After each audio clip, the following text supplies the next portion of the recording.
കാലിയായി കിടക്കുന്ന ഈ കുന്നുകളൊക്കെ ഒരു കാലത്ത് തിക്ക് ഫോറസ്റ്റ് ആയിരുന്നെന്ന് പറഞ്ഞാൽ നിങ്ങൾ വിശ്വസിക്കുമോ? എന്നാൽ ഇനി പറയാൻ പോകുന്ന കാര്യം നിങ്ങൾ തീരെ വിശ്വസിക്കില്ല. സ്കോട്ട്ലാൻഡ് ഒരു കാലത്ത് അമേരിക്കയുടെ ഭാഗമായിരുന്നു.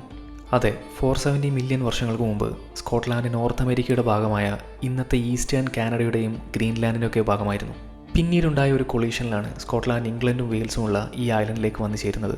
ഇത് വെറും പുളുവല്ല, ഇതിനെ ബാക്ക് ചെയ്യുന്ന സയൻറ്റിഫിക് എവിഡൻസ് ഫോസിലിൽ നിന്നും പാറകളിൽ നിന്നൊക്കെ കണ്ടെത്തിയിട്ടുണ്ട്. ഏകദേശം 9000 വർഷങ്ങൾക്ക് മുമ്പ് വരെ തിക്ക് ഫോറസ്റ്റ് ആയിരുന്നു സ്കോട്ട്ലാൻഡ്. ക്ലൈമറ്റ് ചേഞ്ച് കാരണവും മനുഷ്യരുടെ ഇടപെടൽ കാരണവും ഇങ്ങനെ എംറ്റി ആയി മാറി.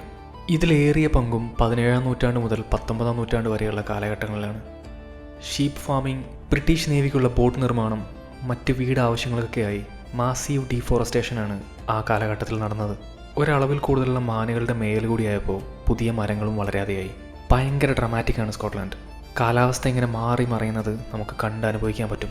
In Scotland there is no such thing as bad weather, only wrong clothes എന്നൊരു ഫേമസ് സേയിങ് തന്നെയുണ്ട്. ഇന്നലെ വൈകുന്നേരം പോയി ടെൻഡ് ചെയ്തത് ടങ്ക് എന്നൊരു വില്ലേജിലായിരുന്നു. അവിടുന്ന് ഒരു മണിക്കൂറത്തെ ഡ്രൈവിന് ശേഷം ഞങ്ങൾ എത്തിയത് സ്മൂ കേവിലാണ്. പണ്ട് വൈക്കിങ്സിൻ്റെ താവളമായിരുന്നു ഈ സ്ഥലം എന്നൊക്കെ പറയപ്പെടുന്നു. ഈ കേവിൻ്റെ ഒരു പ്രത്യേകത എന്താണെന്ന് വെച്ചാൽ, ഇതിനകത്തേക്ക് കയറിയാൽ കേവിനുള്ളിൽ ഒരു ഫ്രഷ് വാട്ടർഫോൾസ് കാണാം, പുറത്തിറങ്ങിയാൽ സീ വാട്ടറും. ഈ കേവിൻ്റെ ഇന്നർ ചാമ്പേഴ്സിൽ പലതും വെള്ളത്തിൻ്റെ ഒഴുക്ക് കാരണം മുഴുവനായി ഇതുവരെ എക്സ്പ്ലോർ ചെയ്തിട്ടില്ല എന്ന് പറയപ്പെടുന്നു.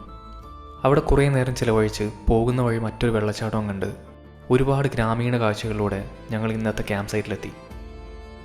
ഈ ബോത്തിയുടെ വിശേഷങ്ങൾ അടുത്ത വീഡിയോയിൽ പറയാം. ബൈ.